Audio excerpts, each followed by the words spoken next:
A very good morning to all. आज इस video में हम बात करेंगे एनटी नेट जेआरएफ के सेकंड पेपर एजुकेशन के बारे में, या जिसका पेपर कोड है 09 शिक्षा शास्त्र। लास्ट वीडियो में हमने बात की थी NTA NET JRF paper first, जिसका लिंक आपको डिस्क्रिप्शन बॉक्स में दे दिया जाएगा और ऊपर आई बटन में दिया गया है, जिसको आप एक्सेस कर सकते हैं। आज इस वीडियो में हम बात करेंगे सेकंड पेपर की या एजुकेशन के पेपर की, किस तरह से आपको अटेम्प्ट करना है, किस तरह के क्वेश्चंस आपको पेपर में मिलेंगे। क्योंकि आपका जो फर्स्ट पेपर होता है उसमें कुछ चीज़ें होती हैं जिससे आपका संबंध नहीं होता है। फॉर एग्जांपल कंप्यूटर एप्टीट्यूड की हम बात कर लेते हैं, वहाँ पर हम रीजनिंग की हम बात कर लेते हैं वहाँ पर, ठीक है, मैथमेटिक्स की हम बात कर लेते हैं वहाँ पर। लेकिन सेकंड पेपर आपका टोटली आपके द्वारा पढ़ा गया होता है। आपने बीएड में, एमएड में या एम एजुकेशन में एजुकेशन को डीपली पढ़ा होता है। फर्स्ट वीडियो में आपको बताया था कि नेट जेआरएफ या नेट जेआरएफ को क्वालिफाई करने के लिए आपको फुली डेडिकेटेड होना होगा अपनी स्टडी के लिए। अगर आप एडमिट कार्ड आने के बाद स्टडी को स्टार्ट करते हैं तो आपका जेआरएफ तो बहुत दूर की बात है, यहाँ पर आप नेट को भी क्वालिफाई नहीं कर पाएंगे। तो पहले से प्री प्लान कर लें, अपने ऑब्जेक्टिव फिक्स कर लें, किस टाइम कौन से पेपर को आपको कवर करना है। क्योंकि जो आपका सेकंड पेपर है आपका बहुत ब्रॉड है। यहाँ पर आपको साइकोलॉजी भी पढ़ना है, आपको फ़िलॉसफी भी पढ़ना है, टेक्नोलॉजी भी पढ़ना है, इनोवेशन भी पढ़ना है, आपको इंक्लूसिव एजुकेशन भी पढ़ना है, स्पेशल एजुकेशन भी पढ़ना है, एजुकेशनल एडमिनिस्ट्रेशन भी पढ़ना है, मेज़रमेंट भी पढ़ना है, आपको टीचर एजुकेशन भी पढ़ना है। तो यहाँ पर जितने भी आपके मेन पेपर, कोर पेपर, उनके साथ साथ में जो ऑब्जेक्टिव पेपर होते हैं उनके ऊपर भी आपको एम्फेसिस करना होता है। क्योंकि पेपर में आपके क्वेश्चन आते हैं, मिक्स क्वेश्चन आते हैं, प्रत्येक एरिया से पूछे जाते हैं, ठीक है। तो यहाँ पर जो क्वेश्चन का पैटर्न होता है बहुत ज़्यादा मिक्स टाइप का होता है। क्वेश्चन का लेवल बहुत ज़्यादा आपका हाई होता है। हाई उनके लिए होता है जो स्टूडेंट नेट के पेपर में बैठते हैं और उनकी जो स्टडी होती है प्रॉपर वे में नहीं होती है। जो बच्चे प्रॉपर वे में, सिस्टमेटिक वे में अपनी स्टडी करते हैं तो उनके लिए पेपर का लेवल इतना ज़्यादा हाई नहीं होता है। अगर आपका कॉन्सेप्ट क्लियर है यहाँ पर तो आप अपने क्वेश्चन को सॉल्व कर पाएंगे और अच्छे नंबर गेन करेंगे। अगर आपका कॉन्सेप्ट क्लियर नहीं है, आपने उस सब्जेक्ट के बारे में, उस टॉपिक के बारे में डीप स्टडी नहीं की है, तो आप वहाँ पर इनकाउंटर नहीं कर पाएंगे और उस क्वेश्चन के ऊपर फेल हो जाएंगे। क्वेश्चन जो आपके होते हैं आपको डिस्ट्रैक्ट करने वाले होते हैं, एप्लीकेशन बेस्ड होते हैं और रिफ्लेक्टिव लेवल के होते हैं। 2015 से पहले जब आपका नेट का पेपर यूजीसी ऑर्गेनाइज़ कराता था, तब जो आपका पेपर होता था तो वो मेमोरी लेवल का होता था। आप जो पढ़ के जाते थे वो आपको पेपर में सेम टू सेम मिलता था। जब से आपका सीबीएसई ने स्टार्ट किया, सीबीएसई के बाद में एनटीए ने जिम्मेदारी ली पेपर की, पेपर का लेवल भी बहुत ज़्यादा टिपिकल और कॉम्प्लेक्सिटी से फुलफिल हो गया। वहाँ पर क्वेश्चन इजी वे में नहीं आते हैं। क्वेश्चन से अगर आपको कुछ पूछना है तो बहुत घुमा फिरा के पूछेंगे। इस वीडियो में हम डिस्कस करेंगे पेपर पैटर्न के बारे में, सिलेबस के बारे में और किस तरह के क्वेश्चन आते हैं और कौन कौन सी रेफरेंसेस बुक आप यूज़ करेंगे पढ़ने में। और कुछ रेफरेंसेस बुक्स के लिंक आपको डिस्क्रिप्शन बॉक्स में दे दिए जाएंगे जहाँ से आप बुक्स को डाउनलोड कर सकेंगे। चलिए बात करते हैं यहाँ पर पहले क्वेश्चन पैटर्न का, किस तरह के क्वेश्चंस आपके आते हैं। यहाँ पर देखो, यहाँ पर जो क्वेश्चंस दिए जाते हैं आपके सिंगल लाइन के नहीं होते हैं, बहुत ज़्यादा हैवी क्वेश्चंस होते हैं। ऑप्शन भी हैवी होते हैं, मतलब वन लाइनर ऑप्शन नहीं होते हैं। वो क्वेश्चन के ऊपर डिपेंड करता है कि वो कहाँ से पूछते हैं। फॉर एग्ज़ाम्पल पावलोव की क्लासिकल कंडीशनिंग थ्योरी आपने पढ़ी है, ठीक है, तो वो आपसे ये नहीं पूछेंगे वहाँ पर कि क्लासिकल कंडीशनिंग थ्योरी किसने दी है, तो आप सीधे सीधे बता देते हैं वहाँ पर पावलोव ने दी है। वो आपसे उस क्लासिकल कंडीशनिंग थ्योरी में जो जो प्रोसेस होती है, जो जो आपके स्टेप्स होते हैं, उन स्टेप्स के डीप में जाकर आपसे क्वेश्चन फ्रेम करेगा और आपको रिस्पॉन्स देना वहाँ पर होगा। अगर आपने डीपली पावलोव की थ्योरी को पढ़ा है तभी आप वो रिस्पॉन्स कर पाएंगे, और अगर आपने ऊपर से उसको स्टडी कर लिया है तो आप उस क्वेश्चन को अटैम्प्ट नहीं कर पाएंगे। तो यहाँ पर जो भी पढ़ो उसको फुली डीप में जाकर पढ़ो, उसके प्रत्येक एस्पेक्ट को आप ध्यान दें वहाँ पर। जैसे पहला क्वेश्चन है हमारा यहाँ पर, select A proper combination for the answer. यहाँ पर उन्होंने 5 ऑप्शन दिए हैं, इन ऑप्शन को आपको एक कूट में नीचे ऑप्शन दिए हैं, उनमें से ऑप्ट करना है कि कौन कौन से ऑप्शन आपके क्वेश्चन में इंक्लूड रहेंगे। फॉर एग्जांपल आपका पहला क्वेश्चन है, the study of philosophy by a teacher helps him her. जो शिक्षक के द्वारा दर्शन का अध्ययन उसे सहायता करता है। आपने बीएड में, एमएड में फ़िलॉसफी को पढ़ा है, तो फ़िलॉसफी आपको क्यों पढ़ाई जाती है उसका यहाँ पर आपको आंसर देना है। Learn the concept of education easily, शिक्षा की अवधारणाओं को आसानी से समझने में। देखो फ़िलॉसफी के थ्रू आप किसी भी विषय वस्तु को पढ़ते हैं, किसी भी कंटेंट को पढ़ते हैं, तो आपको बताती कि उसके डीप में जाओ, क्या लॉजिक है, क्यों ये होता है, अगर ऐसा होता तो क्यों होता। तो मतलब आप किसी भी टॉपिक को डीपली पढ़ने के लिए, अपने कॉन्सेप्ट को क्लियर करने के लिए आपको फ़िलॉसफी पढ़ाई जाती है। दूसरा आपका समग्र परिप्रेक्ष्य में सोचने में, think in A holistic perspective, मतलब किसी भी कंटेंट को आपको पढ़ाना है, ठीक है, क्लास में, तो उस कंटेंट के बारे में आप उसके जो जो आपके मेजर डायमेंशन होंगे, प्रत्येक पक्ष पर आपको ध्यान देना है। जगत और यथार्थ के प्रति तार्किक दृष्टिकोण रखने में, ठीक है। अगला है आपका शिक्षण हेतु योजना बनाने के लिए आत्मविश्वास प्राप्त करने में, attain confidence in planning how to teach, इसमें भी आपकी फिलॉसफी यूज़ होती है, ठीक है। डेवलप क्रिटिकल फ्रेमवर्क, समालोचनात्मक रूपरेखा तैयार करने में। तो आपने देखा होगा यहाँ पर फर्स्ट, सेकंड, फोर्थ, फिफ्थ आपका इंक्लूड रहेगा, मतलब फिलॉसफी का वर्क होता है इन 4 पॉइंट पर एम्फेसिस करने का। तीसरा पॉइंट आपका इन पर एम्फेसिस नहीं करेगा, तो आपका यहाँ पर फर्स्ट ऑप्शन करेक्ट हो जाएगा। नेक्स्ट क्वेश्चन हमारा यहाँ पर सेकंड दिया है, थिंकर्स दिए हैं और उनके द्वारा स्थापित किए गए संस्थान या आश्रम दिए गए हैं।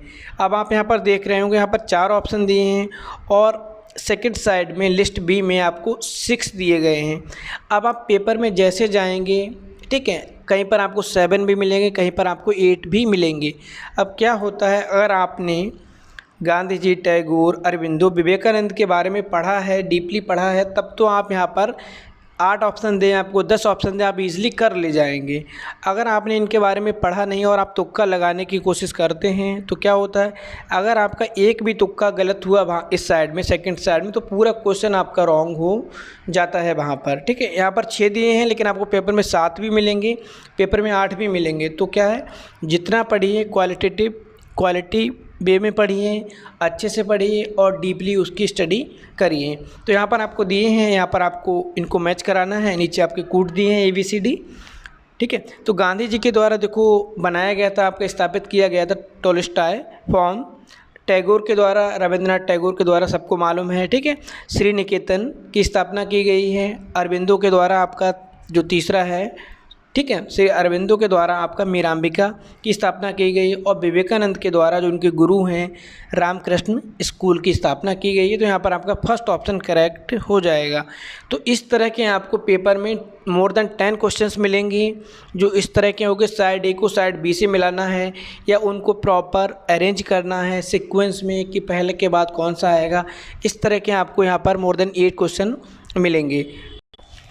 यहाँ पर जो आपका नेक्स्ट क्वेश्चन होता है, जो फॉर्मेट होता है, वो होता है आपका अभिकथन और तर्क वाले। अभिकथन और तर्क वाले क्वेश्चन भी आपको पेपर में मोर देन 15 मिलते हैं। 100 क्वेश्चन में आपको 15 क्वेश्चंस मिलते हैं तर्क और अभिकथन वाले। 100 क्वेश्चन आपके आते हैं, 200 नंबर के होते हैं, 2 घंटे की टाइमिंग आपकी होती है। फर्स्ट पेपर के बाद कोई गैप नहीं होता, तुरंत आपका सेकेंड पेपर स्टार्ट हो जाता है। लेकिन पहले क्या होता था, 30 मिनट का आपको गैप दिया जाता था, लेकिन अब यहाँ पर कोई गैप नहीं है। 3 घंटे में आपको 150 क्वेश्चंस को अटैम्प्ट करना होता है। फर्स्ट पेपर में 50 क्वेश्चन और यहाँ पर सेकंड में आपको 100 क्वेश्चंस, ठीक है। तो यहाँ पर तर्क और अभिकथन वाले क्वेश्चंस दिए जाते हैं। फॉर एग्जांपल पहला क्वेश्चन है आपका, in order to be able to present learning material in a systematic manner and to promote group learning a teacher's IQ and EQ must be high, ठीक है। अधिगम सामग्री को व्यवस्थित तरीके से प्रदर्शित करने एवं समूह अधिगम को बढ़ावा देने के लिए शिक्षक की भावात्मक बुद्धि, शैक्षिक बुद्धि उच्च होनी चाहिए। यहाँ पर बात हो रही है क्लासरूम सिचुएशन में, ठीक है। या जब टीचर कहीं टीच कर रहा है तो उसके कंटेंट उसको किस तरह से सिस्टमेटिक वे में प्रेजेंट करना, ठीक है, उसमें इमोशनल इंटेलिजेंस और एजुकेशनल कोजेंट, ठीक है, या एजुकेशनल कोजेंट या इमोशनल कोजेंट का यूज़ होता है। Second, if IQ of individual contribute a being systematic while EQ helps in understanding good needs, किसी व्यक्ति की शैक्षिक बुद्धि उसे व्यवस्थित होने में, जबकि भावात्मक बुद्धि समूह की आवश्यकताओं को समझने में, ठीक है। जब आपके पास एजुकेशनल कोजेंट है तो आप अपने कंटेंट के ऊपर बहुत हैवी कमांड रखते हैं, अपने बच्चों को सेटिस्फाई कर पाएंगे। और जब आपके पास इमोशनल कोजेंट होती है तो आप अपने बच्चों की नीड को, किस तरह की उनको सिचुएशन वहाँ पर डिमांड है, क्या वो वहाँ पर पढ़ना चाह रहे हैं, उसको भी आप समझ पाएंगे। तो आपका यहाँ पर क्या हो जाएगा, AR दोनों आपके कथन और तर्क दोनों सही हैं और RA का सही तर्क है। तो इस तरह के क्वेश्चन भी आपको पेपर में मिलते हैं। चलिए अब हम सिलेबस को डिस्कस कर लेते हैं, यहाँ पर किस तरह का सिलेबस है और किस तरह से आपको क्वेश्चन मिलेंगे। चलिए अब हम सिलेबस को डिस्कस कर लेते हैं। यहाँ पर सब्जेक्ट हमारा एजुकेशन शिक्षा शास्त्र, पेपर कोड 9 है आपका। सिलेबस आपका पहला यूनिट है आपका यहाँ पर एजुकेशनल स्टडीज़, शैक्षणिक अध्ययन। इस यूनिट में आपको पढ़ना होगा फिलॉसफी को, दर्शन को, और इसके साथ साथ में जो आपका समाजशास्त्रीय या सोशियोलॉजिकल फाउंडेशन होता है उसके ऊपर बेस्ड क्वेश्चन यहाँ पर आएंगे। तो पहला जो आपका यूनिट फर्स्ट का पार्ट A है उसमें आपको पढ़ना है इंडियन फ़िलॉसफी के बारे में, या contribution of Indian schools of philosophy. जो भारतीय दार्शनिक विचारधाराएं हैं, सांख्य दर्शन, योग दर्शन, वेदांत दर्शन, बौद्ध दर्शन, जैन दर्शन, इनकी बात करनी। इनको आपको बहुत ज़्यादा डीपली पढ़ना है क्योंकि यहाँ पर जो क्वेश्चंस आते हैं वो आपके पहले ही बताया गया है, बहुत ज़्यादा डीपली पूछे जाते हैं, बेसिक्स के क्वेश्चन नहीं पूछे जाते हैं। अगर आपने बहुत अच्छे से आप पढ़ते हैं तो आप वहाँ पर इनको रिस्पॉन्ड कर पाएंगे, ठीक है। तो आपको यहाँ पर पढ़ना है contribution of Indian school of philosophy, सांख्य दर्शन, योग दर्शन, वेदांत दर्शन, बुद्धिज्म और जैनिज्म, ठीक है। किसके विशेष संदर्भ में इनका क्या योगदान है, क्या कंट्रीब्यूशन है। इसके साथ साथ में आपको पढ़ना है दयानंद की फ़िलॉसफी को, या दयानंद का क्या दर्शन है, ठीक है। दयानंद के दर्शन को भी आपको पढ़ना है यहाँ पर, और इनके थ्रू कौन कौन से एजुकेशनल ऑब्जेक्टिव्स हैं उनको आपको अचीव करना है। और आपको इंडियन फ़िलॉसफी में और क्या पढ़ना है, इस्लामिक ट्रेडिशन, जो आपका इस्लामी परंपराएं हैं उनका भी आपको स्टडी यहाँ पर करनी है। और जो ज्ञान प्राप्त करने के आपके कौन कौन से वैध, या जिनको हम वैलिड सोर्स कहते हैं, उनके बारे में आपको यहाँ पर पढ़ना है। मतलब पार्ट A में आपको इंडियन फ़िलॉसफी को पढ़ना है जो ऊपर नाम स्पेशली मेंशन है, उसके साथ में आपको दयानंद सरस्वती को भी पढ़ना है और इस्लामिक ट्रेडिशन को भी पढ़ना है। सेकंड में आपको बात करनी है पार्ट B में contribution of western school of thought. यहाँ पर आप पाश्चात्य विचारधाराओं को पढ़ते हैं। स्कूल जो फिलॉसफी हैं आपकी वेस्टर्न, आपकी आइडियलिज़म, आदर्शवाद, रियलिज़म, यथार्थवाद, नेचुरलिज़म, प्रकृतिवाद, प्रैग्मैटिज्म, प्रयोजनवाद, मार्क्सवाद और आपके अस्तित्ववाद की यहाँ पर बात की है। इतनी फ़िलॉसफी को आपको, जो वेस्टर्न फ़िलॉसफी, इनको आपको पढ़ना है। इनकी प्रत्येक आस्पेक्ट को आपको डीपली, इनके मेटाफिज़िक्स, इनके आपकी तत्व मीमांसा, ज्ञान मीमांसा, एपिस्टेमोलॉजी और एक्सियोलॉजी और एथिक्स को भी पढ़ना है। क्या इनका करिकुलम है, क्या इनके टीचिंग मेथड्स हैं, क्या इन्होंने अपना वर्ल्ड के बारे में, संसार के बारे में अपने कमेंट दिए हैं, क्या इन्होंने अपने थॉट दिए हैं, उनका आपको डीपली स्टडी यहाँ पर करना है, ठीक है। और इनका भी कंट्रीब्यूशन क्या है, और special reference to information, knowledge and wisdom, ज्ञान, प्रज्ञान, या जिसको हम प्रज्ञा बोलते हैं, कि विशेष संदर्भ में शिक्षा में उनका क्या योगदान है। अगला आपका जो है approaches of sociology of education, symbolic interaction, प्रतीकात्मक परस्पर क्रिया, स्ट्रक्चरल फंक्शनलिज्म, संरचनात्मक प्रकार्यवाद और संघर्ष सिद्धांत। इसका लिंक आपको डिस्क्रिप्शन बॉक्स में दे दिया जाएगा, आपको PDF शेयर कर दिया जाएगा, जहां पर आप बहुत डिटेल में approaches of sociology of education, शिक्षा का समाजशास्त्र के प्रति विभिन्न उपागम को आप बहुत ज़्यादा इजी वे में अच्छे से पढ़ सकते हैं और आपको बहुत डिटेल में दिया गया है। Concept and types of social institution and their functions, यहाँ पर आपको पढ़ना है सामाजिक संस्थाओं की संकल्पना। कॉन्सेप्ट पढ़ना है आपको किसका, जो बालक के, ठीक है, बालक को एजुकेट करने में अपनी भूमिका का निर्वाह करते हैं। फॉर एग्जांपल फैमिली को आपको पढ़ना है, फैमिली का क्या रोल होता है, परिवार का क्या रोल होता है। तो फैमिली क्या होती है, फर्स्ट एजेंसी होती है आपकी अनौपचारिक शिक्षा की या आपकी इनफॉर्मल एजुकेशन की। उसके बाद आपकी स्कूल आता है, ठीक है, विद्यालय आता है, जो कि आपका फॉर्मल एजेंसी है बच्चे को एजुकेट करने के लिए, उनको ट्रेनिंग देने के लिए, उनकी स्किल को ट्रेंड करने में। थर्ड आपका फिर सोसाइटी के बारे में बात करनी है। सोसाइटी भी आपकी इनफॉर्मल है, जो बच्चे की नॉलेज को इन्हेंस करती है by birth to till death, ठीक है। कॉन्सेप्ट ऑफ सोशल मूवमेंट, यहाँ पर आपको पढ़ना है सामाजिक आंदोलनों की संकल्पना, कौन कौन से सोशल मूवमेंट हुए हैं एजुकेशन के लिए। थ्योरीज ऑफ सोशल मूवमेंट, यहाँ पर आपके कुछ आपकी सामाजिक आंदोलन के सिद्धांत हैं, उनके बारे में आपको बताना है। पहला आपका रिलेटिव डिप्रिवेशन, सापेक्ष वंचन, संसाधन जुटाना, आपका रिसोर्स मोबिलाइजेशन, पॉलिटिकल प्रोसेस, ठीक है। यहाँ पर आपका राजनीतिक प्रक्रिया सिद्धांत, नव सामाजिक आंदोलन सिद्धांत।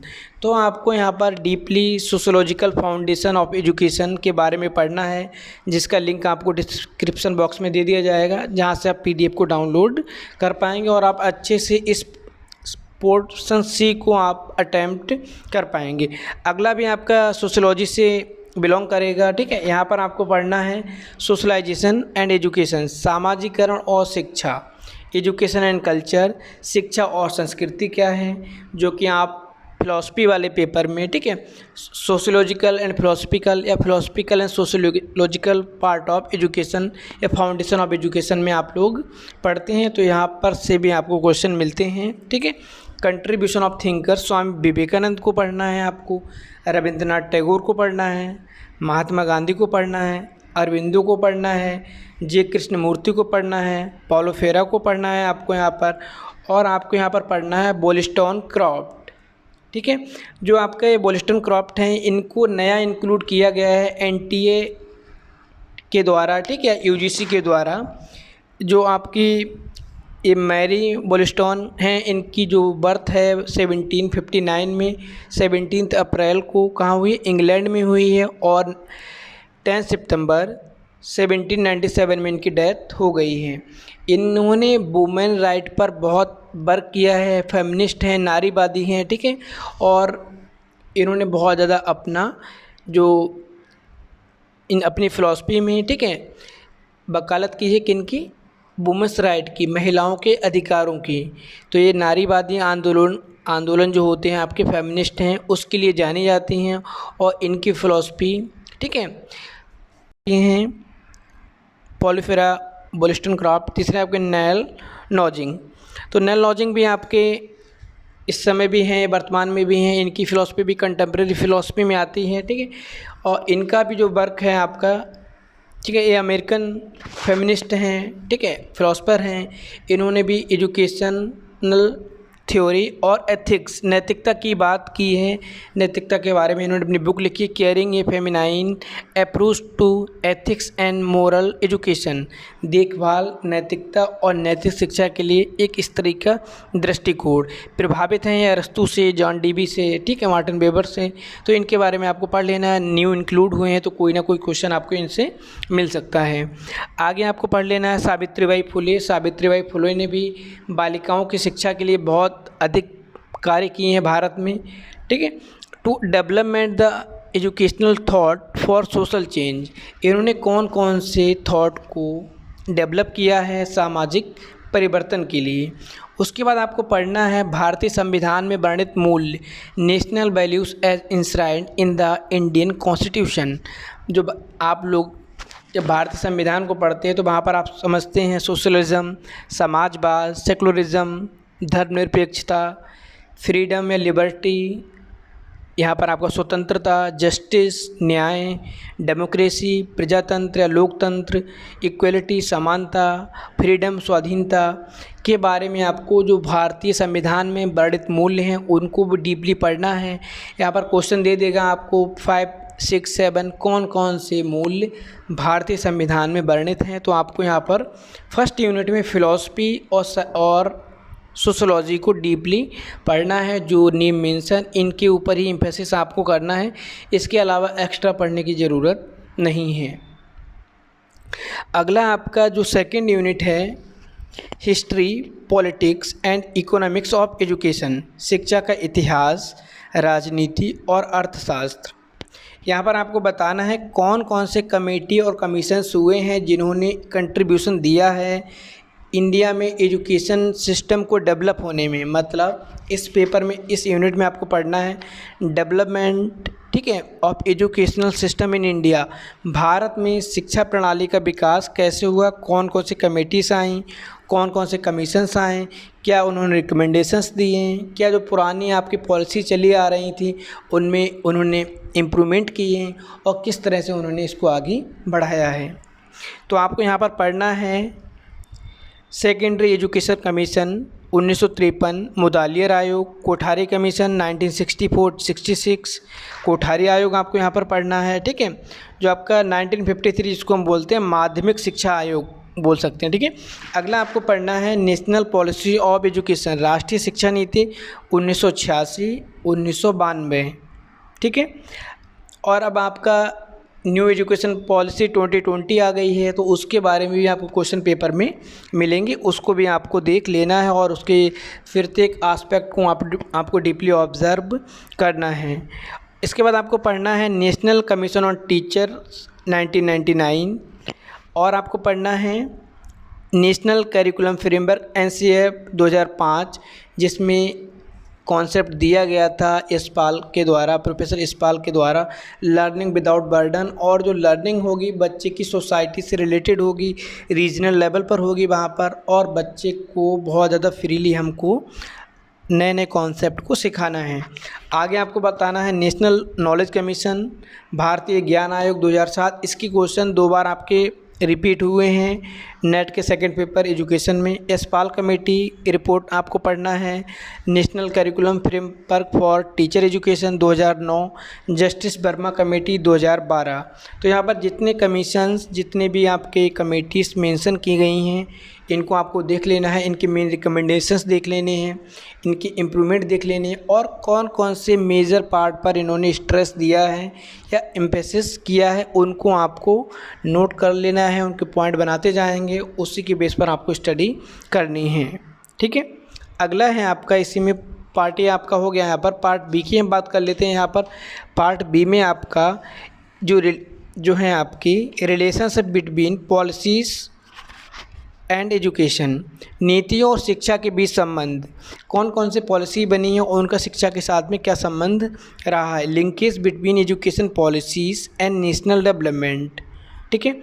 शिक्षा नीति और राष्ट्रीय विकास के बीच संपर्क कड़ी, जब कोई भी शिक्षा नीति बनती है तो वहाँ पर जो आपके स्टूडेंट्स होते हैं, जो पढ़ने वाले बालक होते हैं, उनके डेवलपमेंट को भी इन्हेंस किया जाता है, उनमें भी इम्प्रूवमेंट किया जाता है। और वो भारत के नागरिक होते हैं, सिटीजन होते हैं किसी भी कंट्री के, तो उनके द्वारा कंट्री में भी डेवलपमेंट होता है। इसके बारे में आपको यहाँ पर पढ़ना है determinant of education policies and process of policy formulation, ठीक है। यहाँ पर आपको शिक्षा नीति, जो एजुकेशन पॉलिसी हैं, उनको बनाने में कौन कौन से तत्व होते हैं, डिटर्मिनेंट होते हैं, जो भूमिका अपनी निभाते हैं, ठीक है। वर्तमान स्थिति का आपको एनालिसिस करना है, एनालिसिस ऑफ एक्जिस्टिंग सिचुएशन, वर्तमान परिस्थिति है उसके अकॉर्डिंग जो आपकी पॉलिसी बनाई गई है, ठीक है, उसका आपको एनालिसिस करना है। Generation of policy options, generation of policy option में क्या है, यहाँ पर आपका नीति विकल्पों का सृजन, ठीक है, जैसी डिमांड होगी उस तरह की पॉलिसी आपको यहाँ पर फ्रेम करना है। एवल्यूशन ऑफ पॉलिसी ऑप्शन, यहाँ पर जो पॉलिसी आपकी बनाई गई हैं, नीति नियम बनाए गए हैं, उनके विकल्पों का मूल्यांकन करना, ठीक है। और आपका प्लानिंग ऑफ पॉलिसी इम्प्लीमेंटेशन, जो पॉलिसी बनाई गई है उसका कार्यान्वयन, उसके क्रियान्वयन किस तरह से किया गया है, क्या उसके लिए प्लानिंग की गई है, किस तरह से राज्य सरकार या केंद्र सरकार को उसमें इन्वॉल्व किया गया है, इसके बारे में आपको यहाँ पर बताना है। कौन पॉइंट सी है आपका यहाँ पर, concept of economics of education, शिक्षा के अर्थशास्त्र की संकल्पना।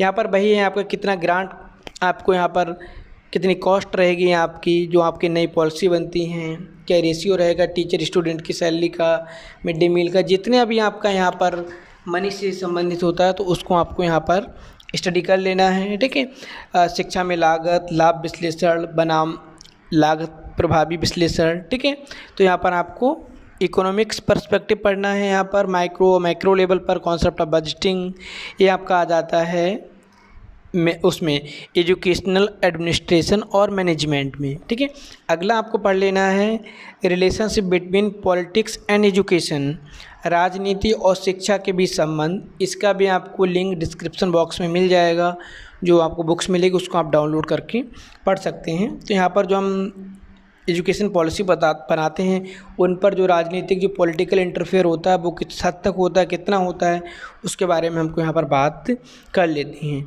अगला जो यूनिट है आपका लर्नर एंड लर्निंग प्रोसेस, जिसको हम बोलते हैं, ये आपका जो आपका पार्ट है यह एजुकेशनल साइकोलॉजी का। यहाँ पर साइकोलॉजी के आपके क्वेश्चंस पूछे जाएंगे। Growth and development part A में आपका वृद्धि एवं विकास, इसका आपको ग्रोथ एंड डेवलपमेंट का कॉन्सेप्ट बताना है, प्रिंसिपल्स बताने हैं, कौन कौन से सिद्धांत हैं, कॉग्निटिव डेवलपमेंट की प्रोसेस क्या है, कौन कौन से स्टेजेस हैं। अब कॉग्निटिव डेवलपमेंट में आपको जीन पियाजे भी पढ़ना है, ब्रूनर भी पढ़ना है। ठीक है, और पर्सनालिटी के बारे में आपको पढ़ना है, कौन कौन सी पर्सनालिटी की थ्योरी हैं, पर्सनालिटी की definition, type theory, trait theory, type cum trait theory, और इन्होंने कुछ स्पेशल नाम मेंशन किए। सिगमंड फ्राइड को पढ़ना है, कार्ल रोजर्स को पढ़ना है, आलपोर्ट को पढ़ना है, मैक्स पर्दिमर को पढ़ना है, और आपको कुर्ट और कोपका को भी यहाँ पर पढ़ना है। इसके साथ साथ में आपको मेंटल हेल्थ, मानसिक स्वास्थ्य और मेंटल हाइजीन, मानसिक स्वच्छता की बात भी यहाँ पर करनी है। जो पार्ट ए में आपको growth and development, personality, mental health को स्टडी करना है और आपको डीपली स्टडी करना है। इस सिगमंड फ्राइड में आप जाएंगे, उनका साइकोसेक्सुअल थ्योरी आपको पढ़ लेनी है, उनकी ईड ईगो सुपर ईगो कॉन्सेप्ट को आपको क्लियर कर लेना है। ठीक है, उनके जो स्वप्न विश्लेषण सिद्धांत है उसके बारे में भी आपको देख लेना है, उनके जो डेवलपमेंटरी स्टेज हैं, ठीक है, उनको भी आपको देख लेना है। अगला है आपका approaches to intelligence from unitary to multiple. यहाँ पर आपको बुद्धि के उपागम या बुद्धि की थ्योरी के बारे में पढ़ना। एक कारक सिद्धांत से लेकर बहुकारक सिद्धांत, जितनी भी थ्योरीज आपकी फॉर्मेट हुई हैं, फॉर्मेशन हुआ है, उनके बारे में आपको यहाँ पर बताना है। ठीक है, कॉन्सेप्ट ऑफ सोशल इंटेलिजेंस, सामाजिक बुद्धि की संकल्पना क्या है, क्या उसका सिद्धांत है, क्या उसका मीनिंग है।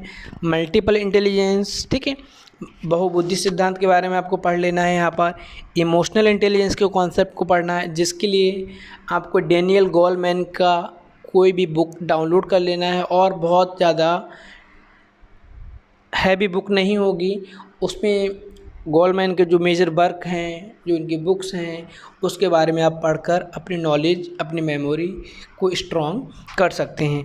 थ्योरीज ऑफ स्टर्नबर्ग, यहाँ पर स्टर्नबर्ग की थ्योरी आपको पढ़नी है, ट्राइआर्किक थ्योरी है उनकी, त्रितत्व सिद्धांत। हार्वर्ड गार्डनर की थ्योरी पढ़नी है आपकी, जो मल्टीपल इंटेलिजेंस थ्योरी है उनकी।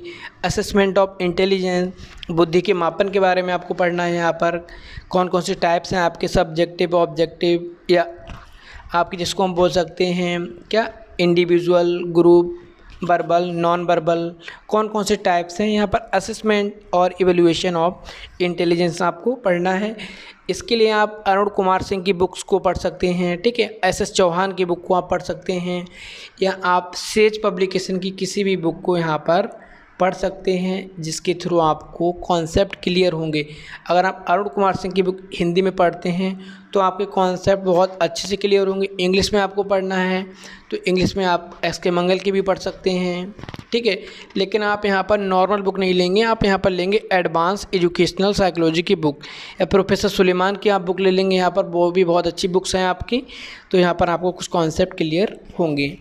ठीक है, इसके बाद आपको पढ़ लेना है कॉन्सेप्ट ऑफ प्रॉब्लम सॉल्विंग, समस्या समाधान, ठीक है, कि संकल्पना क्या है, क्या कॉन्सेप्ट है, क्या प्रोसेस है, या क्रिटिकल थिंकिंग आपकी समालोचनात्मक चिंतन क्या होता है, मेटाकॉग्निशन, ठीक है, और क्रिएटिविटी अधिसंज्ञान और सृजनात्मकता क्या है, इसके बारे में आपको पढ़ लेना। क्रिएटिविटी क्या है, क्रिएटिविटी की प्रोसेस क्या है, क्रिएटिविटी के मेजर एलिमेंट क्या होते हैं, क्रिएटिविटी के अंदर कौन कौन से आपके जो थिंकिंग, जो आपके मैथ से रिलेटेड कौन सी एबिलिटीज़ यूज़ होती हैं। ऑप्शन सी में आपको पढ़ लेना है यहाँ पर principle and theories of learning. अब आपको यहाँ पर लर्निंग के बारे में पढ़ना है या अधिगम के बारे में पढ़ना है, अधिगम कैसे होता है, कौन कौन से अधिगम के प्रिंसिपल्स हैं आपके लर्न, और आपका क्या नेचर है आपका लर्निंग का। तो यहाँ पर लर्निंग की थ्योरी आपको पढ़नी है, वेबरिस्ट की थ्योरी पढ़नी है, व्यवहारवाद का सिद्धांत आपका क्या है, ठीक है। यहाँ पर आपको कॉग्निटिव थ्योरीज पढ़नी है लर्निंग की, सोशल थ्योरी पढ़नी है सामाजिक, ठीक है, अधिगम जिसमें आपका बेंडूरा आ जाएंगे, आपके वाइगोस्की आ जाएंगे, ठीक है। फैक्टर अफेक्टिंग सोशल लर्निंग, अधिगम को प्रभावित करने वाले सामाजिक कारक कौन कौन से होते हैं, social competence, concept social cognition, ठीक है। तो आपको यहाँ पर सामाजिक अधिगम को प्रभावित करने वाले कारक, सामाजिक सक्षमता, सामाजिक संज्ञान की संकल्पना क्या है, और आपका क्या रहेगा understanding social relationship and socialization goal. यहाँ पर आपको सामाजिक संबंध और सामाजिकरण के लक्ष्यों की समझ, ठीक है, सोशलाइजेशन जो हमारे ऑब्जेक्टिव होते हैं किस तरह से फुलफिल होते हैं। तो इस पार्ट सी में आपको पढ़ना है, टोटली लर्निंग को पढ़ना है, व्यवहारवाद को, कॉग्निटिव थ्योरीज को पढ़ना है, अधिगम को प्रभावित करने वाले कारक कौन कौन से हैं। तो ये भी आपको अरुण कुमार सिंह की बुक में बहुत अच्छे से मिल जाएंगे। यहाँ पर आपका जो पार्ट डी है, यहाँ पर आपको गाइडेंस एंड काउंसलिंग पढ़ना है, जो आपका एमएड और एम एजुकेशन में ऑप्शनल पेपर होगा, ठीक है, लेकिन यहाँ से आपको क्वेश्चन पेपर में मिलते हैं, ठीक है। तो आपको यहाँ पर इसको पढ़ना है और इसको स्किप नहीं करना है, क्योंकि क्वेश्चन आपको हर सेक्शन से पेपर में मिलते हैं। तो आपको यहाँ पर गाइडेंस का मीनिंग पढ़ लेना है, मार्गदर्शन और परामर्श क्या होता है, उसका नेचर क्या होता है, कौन कौन सी थ्योरीज हैं, कौन कौन से सिद्धांत हैं, क्या नीड है, टाइप्स क्या क्या हैं गाइडेंस के आपके, educational, vocational, personal, health, social, directive, non directive, ठीक है। तो यहाँ पर आपको जितने भी गाइडेंस और आपकी काउंसलिंग की थ्योरीज हैं उनको पढ़ लेना है।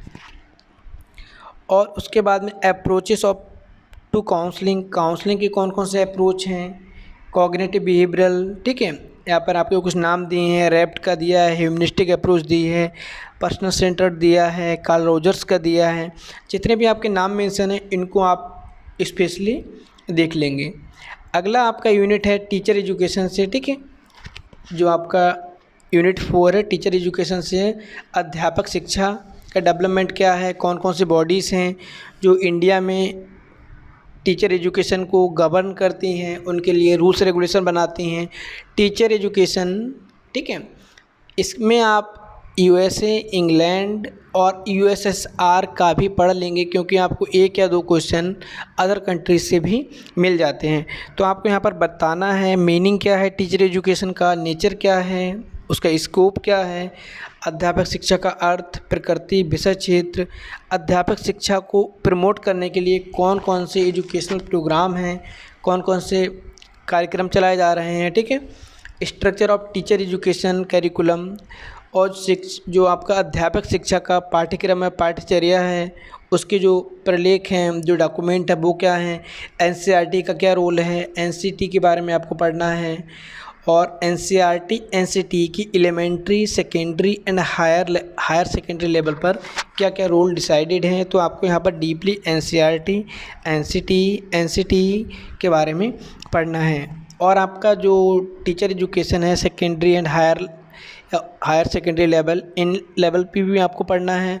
Organisation of component of pre service, अध्यापक बनने से पहले प्री सर्विस एक मतलब कोर्स करते समय बीएड, डीएलएड, बीएलएड, एमएड, कौन कौन से आपको स्किल, कौन कौन से आपको मेन इम्पॉर्टेंट फैक्ट्स आपको सिखाए जाएं, जिससे कि आप टीचर एजुकेशन को या अच्छे टीचर बन सके वहाँ पर, ठीक है। तो आपको यहाँ पर यहाँ पर है आपका पार्ट बी जो, ठीक है, understanding knowledge base of teacher education from the view point of view point of सुलमैन।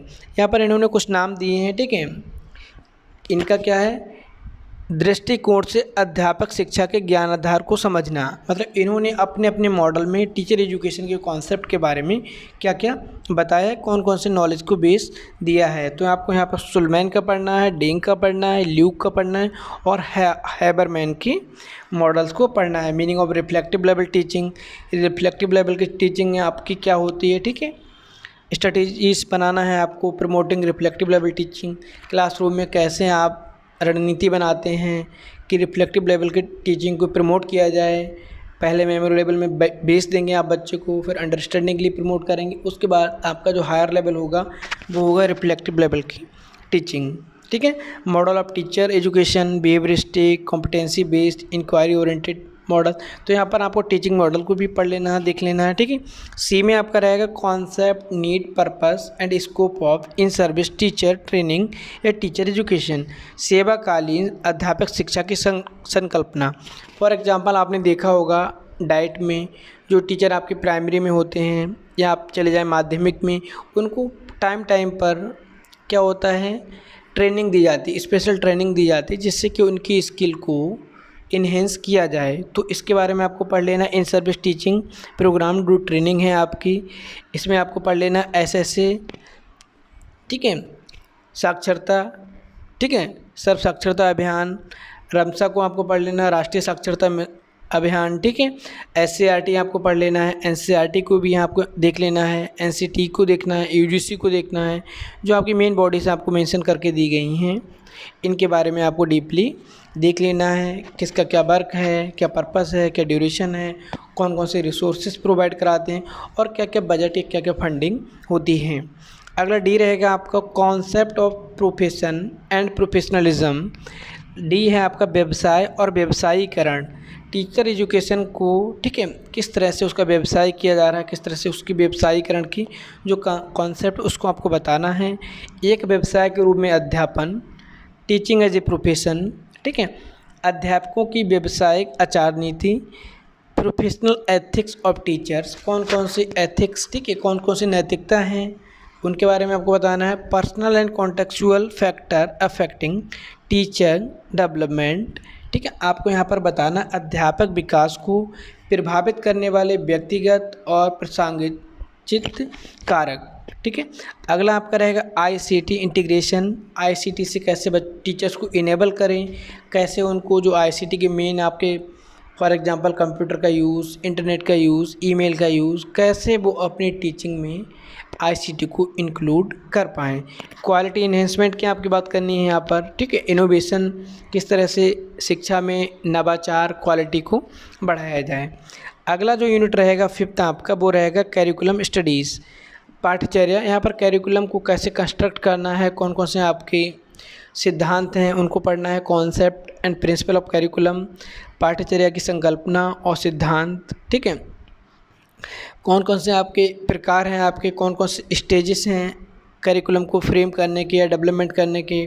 Philosophical base आपको क्या बताता है, ठीक है, सोशोलॉजिकल बेस क्या आपको बताता है। वहाँ पर जितने भी आपके कैरिकुलम कंस्ट्रक्ट करने के बेस हैं उनको आपको देख लेना है। यहाँ पर क्या रोल है आपका UGC का, NCT का और यूनिवर्सिटी इन कैरिकुलम डेवलपमेंट। जितने भी टीचर एजुकेशन से संबंधित कोर्स हैं, NCT उनके सिलेबस को रीडिफाइन करती है, मॉडिफाई करती है।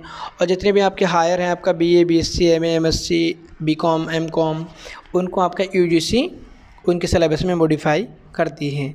अगला आपको देख लेना है model of curriculum design. Curriculum design के कौन कौन से मॉडल हैं आपके, यहाँ पर आपके मॉडल के नाम दिए गए हैं, इन मॉडल को आप डीपली पढ़ लेंगे। अगला आपका रहेगा ऑप्शन C इंस्ट्रक्शनल सिस्टम, अनुदेशनात्मक प्रणाली। तो यहाँ पर आपको जो C वाला है इसमें आपके जो जो मेन मॉडल करे गए हैं, टेलर का मॉडल आपको देख लेना है, स्टिक्स का मॉडल देख लेना है आपको यहाँ पर, ठीक है। और आपका इसमें दिए गया है किर्कपैट्रिक का मॉडल आपको यहाँ पर देख लेना है, अप्रोचेस ऑफ कैरिकुलम को देख लेना है। तो यहाँ पर आपको कैरिकुलम कंस्ट्रक्शन को देखना है। Meaning and types of curriculum change, factor affective curriculum. तो यहाँ पर कैरिकुलम कंस्ट्रक्शन को जो जो आपके मेन पॉइंट मेंशन किए गए हैं इनको आप देख लेंगे। और आपका जो सबसे इम्पॉर्टेंट जो यूनिट है, इसके क्वेश्चन सबसे ज़्यादा पूछे जाते हैं वो है रिसर्च। तो रिसर्च को आप यहाँ पर बहुत डीपली पढ़ के जाएंगे, जो जो आपको मेंशन किया गया है। यहाँ पर शिक्षा में शोध, यहाँ पर आप रिसर्च का मीनिंग पढ़ेंगे, रिसर्च का स्कोप पढ़ेंगे, कौन कौन से टाइप्स की आपकी रिसर्च होती है, वैज्ञानिक पद्धति, ठीक है, यह कैरेक्टरिस्टिक और साइंटिफिक मेथड, जो आपका वैज्ञानिक शोध होता है उसकी कौन कौन सी विशेषताएं होती हैं, ठीक है। और यहाँ पर टाइप्स ऑफ साइंटिफिक मेथड आपको पढ़ लेने हैं, ठीक है। और यहाँ पर आपके आ जाएंगे aims of research as a scientific activity, problem solving, theory building, prediction, types of research, fundamental applied action research, approaches to educational research, qualitative quantitative, इनको आपको डीपली देख लेना है। तो कोई रिसर्च की कॉन्सेप्ट को पढ़ने के लिए आप पढ़ सकते हैं H.K. कपिल की बुक, अरुण कुमार सिंह की बुक, लोकेश कौल की बुक, सेज पब्लिकेशन की बुक्स, इनको आप यूज़ कर सकते हैं। बाकी रिसर्च की 2 बुक्स का लिंक आपको डिस्क्रिप्शन बॉक्स में दे दिया जाएगा, जहां से आप बुक्स को डाउनलोड कर सकते हैं और बहुत ज़्यादा क्वालिटेटिव वे में आप वहां पर चीज़ों को सीख सकते हैं। यहाँ पर आपको एजुकेशन रिसर्च डिज़ाइन के बारे में भी पढ़ लेना है, डिस्क्रिप्टिव, एक्सपेरिमेंटल और हिस्टोरिकल। सेकेंड पार्ट है आपका वेरिएबल के बारे में आपको पढ़ना है। यहाँ पर वेरिएबल्स का लिंक आपको ऊपर आई बटन में और डिस्क्रिप्शन बॉक्स में दिया जाएगा, जो कि जहाँ पर आपको वेरिएबल को बहुत इजी वे में एक्सप्लेन किया गया है, कौन कौन से टाइप्स आपके वेरिएबल्स के होते हैं, क्या क्या हम वेरिएबल्स को किस टाइप के होते हैं, क्या क्या रोल होता है वेरिएबल्स का, types of variable, independent, dependent, extraneous, intervening, moderator, और हाइपोथेसिस के बारे में आपको पढ़ना है। हाइपोथेसिस का भी लिंक आपको आई बटन में दे दिया जाएगा और उसके साथ साथ डिस्क्रिप्शन बॉक्स में हाइपोथेसिस के बारे में भी आपको बता दिया जाएगा, क्या कॉन्सेप्ट है आपका, क्या सोर्सेस हैं आपके। तो आपको यहाँ से बहुत ज़्यादा नंबर के क्वेश्चन मिलेंगे, क्योंकि रिसर्च आपका मेजर पॉइंट होता है।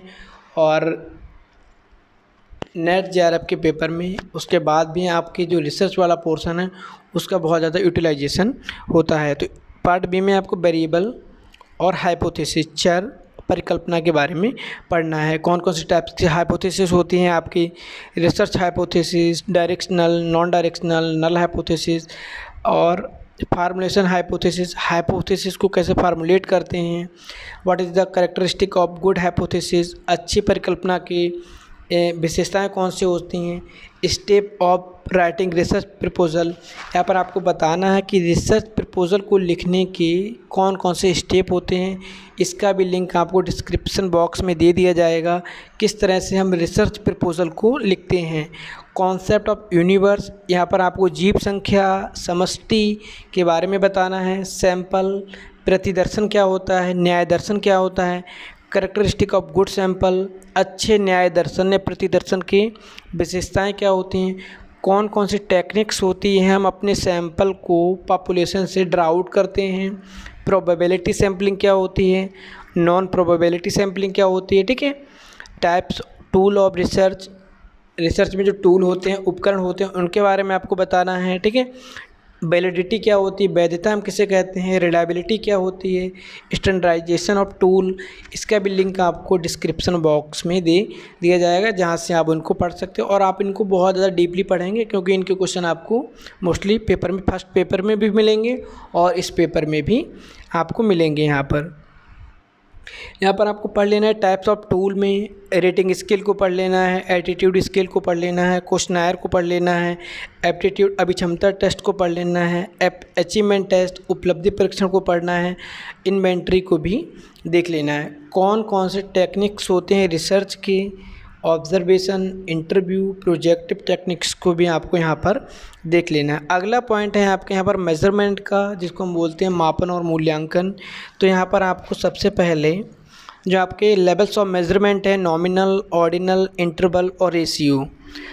नॉमिनल, ठीक है, नामित, क्रमसूचक, अंतराल और अनुपात, इनको देख लेना है। Qualitative data analysis, descriptive data analysis, measure of central tendency, mean, median, mode, ठीक है, वेरिएबिलिटी, इनको आपको यहाँ पर देख लेना है। टाइप 1 एरर को देख लेना है, जब हम हाइपोथेसिस को टेस्ट करते हैं, ठीक है। टाइप 1 एरर, टाइप 2 एरर को देखना है, इसका क्वेश्चन भी पूछा जाता है। Levels of significance, significance difference क्या होता है, डिग्री ऑफ फ्रीडम क्या होता है, इनको आपको देख लेना है।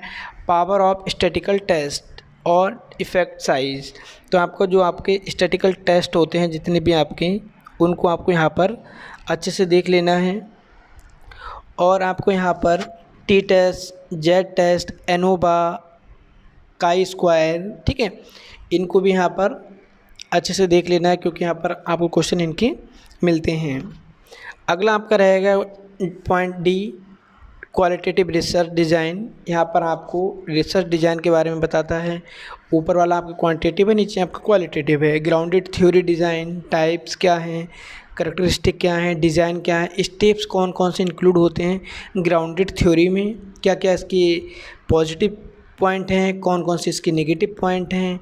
नैरेटिव रिसर्च डिज़ाइन आपको पढ़ना है, इसके भी पॉजिटिव, नेगेटिव, करैक्टरिस्टिक के स्टडी को आपको पढ़ लेना है, मीनिंग, कंपोनेंट, करैक्टरिस्टिक और डिज़ाइन। तो आपको यहाँ पर मेनली क्वालिटेटिव रिसर्च को पढ़ना है, एथनोग्राफिक रिसर्च को पढ़ना है, कि स्टडी को पढ़ना है, ठीक है। इनकी कौन कौन से बिग पॉइंट हैं, कौन कौन से मेजर पॉइंट हैं। इसके बाद आपको पढ़ना है नेट के सेकंड पेपर में आप लोग हेल्प ले सकते हैं, अरुण कुमार सिंह की बुक की हेल्प ले सकते हैं, लोकेश कौल को देख सकते हैं, पारसनाथ राय की बुक भी यहाँ पढ़ सकते हैं, और सेज पब्लिकेशन की मैक्सिमम बुक आप रिसर्च के पेपर के लिए यूज़ कर सकते हैं। तो नेक्स्ट वीडियो में हम जो बाकी की बची यूनिट हैं आपकी पेडागोजी, एंड्रोगोजी और असेसमेंट की हम बात करेंगे, टीचर एजुकेशन की बात करेंगे, और education technology, educational measurement, administration and leadership. और लास्ट जो यूनिट है आपका वो है इंक्लूसिव एजुकेशन, जिसमें स्पेशल एजुकेशन, इंटीग्रेटेड एजुकेशन और इंक्लूसिव एजुकेशन के कॉन्सेप्ट को पढ़ना, और कौन कौन सी आपकी पॉलिसीज़ और कौन कौन से आपके कमीशन आए हैं स्पेशल एजुकेशन के लिए या इंक्लूसिव एजुकेशन के लिए, उनकी हम बात करेंगे। तो नेक्स्ट वीडियो में बात करते हैं जो आगे की यूनिट्स आपकी बची हैं, क्योंकि अगर हम इसी वीडियो में बात करेंगे तो वीडियो बहुत लेंथी हो जाएगी और बहुत ज़्यादा टाइम टेकिंग हो जाएगी। तो नेक्स्ट वीडियो में हम बात करेंगे जो हमारे और यूनिट्स बचे हैं नेट सेकंड पेपर के एजुकेशन के। तब तक के लिए थैंक यू।